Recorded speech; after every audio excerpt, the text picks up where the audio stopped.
আমাদের প্রভু এবং উদ্ধারকর্তা যীশুখ্রিস্ট সর্বশ্রেষ্ঠ অতুল্য নামে সবাকে জেমিসে আজকের দিন 25 জুন দিন মঙ্গলবার 2024। আজকে আমরা যে বচন পাঠ করব, যে বিষয় শিখব, এসে তিনি যিনি খুলকে এবং বন্ধ করেন। আসো আমরা দেখি পবিত্র শাস্ত্রের বিষয় কি আমরা পাঠ করব। প্রকাশিত বাক্য 3:7 আসো আমরা পাঠ করি।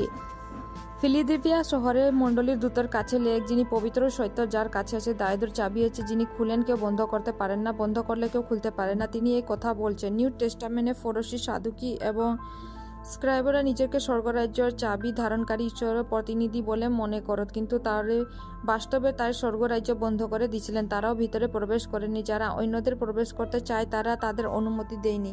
প্রভু দরজা খুলে দেন। জেকিরু ইসরায়েলদের আগে বন্ধ ছিল। ইসরায়েল লোকেরা প্রশংসার সাথে একটি চারপাশে গিয়েছিলেন। জেকিরু দেয়াল ভাঙে পড়ছিলেন।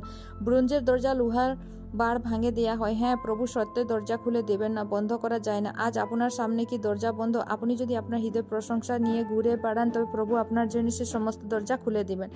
ইফিসিয়াসে সুসমাচার প্রচার করার জন্য প্রভু সত্য প্রেরিত পৌলর জন্য বিশ্বাসের একটি মহান এবং অনুকূল দরজা খুলে দেন। প্রেরিতের কাম 14:27।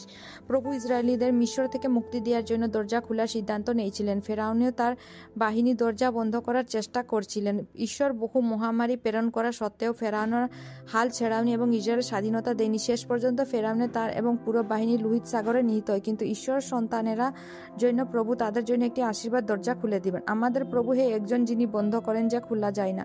প্রভু দরজায় তালা দিলে কেউ তা তালা খুলতে পারতেন না, কিন্তু তিনি যদি আকাশ বন্ধ করে দেন, তার বৃষ্টি ছাড়াই দুর্ভিক্ষ হবে। যদি তিনি তার আশীর্বাদ বন্ধ করে দেন, তবে সর্বত্র চরম দারিদ্র ও দুঃখ থাকবেন। প্রথম দিকে লোকেরা নিজেদেরকে বিখ্যাত করার জন্য বাবেলের টায়ার তৈরি করতে চাইছিলেন, কিন্তু ঈশ্বরের তাদের সমস্ত প্রচেষ্টাকে ধ্বংস করে দিয়েছিলেন এবং তাদেরকে পৃথিবীর মুখ ছাড়িয়ে দিয়েছিলেন।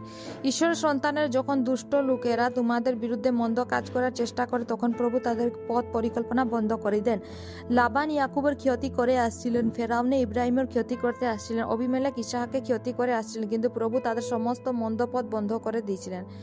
ঈশ্বর তার পরিবার, পবিত্রাণ এবং সমস্ত জীবন্ত প্রাণীকে জাহাজে নিয়ে আসার পরও ঈশ্বর নিজের জাহাজের দরজা বন্ধ করে দিয়েছিলেন। যখন বৃষ্টি নামে আসে পৃথিবীকে প্লাবিত করছিলেন, তখন অন্যদের অনেকেও হয়তো কোনোভাবে সিন্ধুকে ঢুকার চেষ্টা করেনি, কিন্তু তার কেউ এর ভিতরে প্রবেশ করতে পারেনি। আজ খ্রিস্ট সিন্ধুকে দরজা খুলে এবং প্রভু প্রেমের সাথে সমস্ত পাপীকে ডাকেন, যারা সুখ করে এবং তার কাছে আসতে ভারাক্রান্ত হয়। তিনি প্রতিশ্রুতি দেন যে কেউ বিশ্বাসে তার কাছে আসে, এমন কাউকে তিনি কখনো পরিত্যাগ করবে না এবং ফিরতে দিবে না। ঈশ্বর সন্তানেরা মনে রাখবেন যে একদিন অনুগ্রহের দরজা বন্ধ হয়ে যাবে। তারা সমস্যায় সহ্য ব্যবহার করুন এবং দৌড়ান এবং এই সিন্ধুকে প্রবেশ করা যা খ্রিস্ট।